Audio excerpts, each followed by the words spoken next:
today, this is our lesson about solving exponential equations with different bases.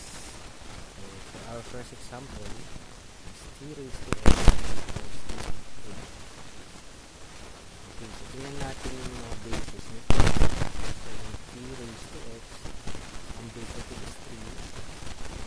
It's going to be 1 t raised to x. Yung ito naman, it's going to be 2 raised to 3 times 2 times 6.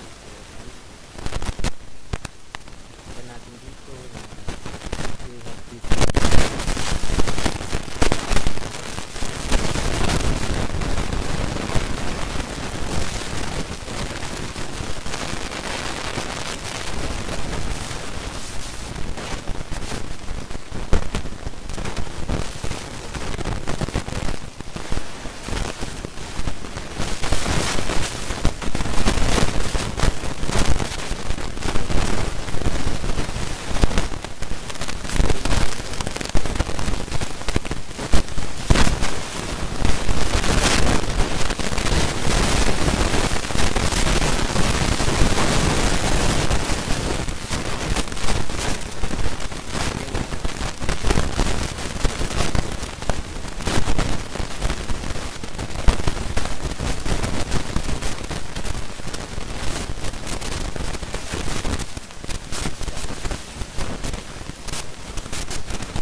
Take note that ln so this becomes 1 times 1 is 6 equals to 7. You can solve this using your calculator. ln 7 is ln 7 1.94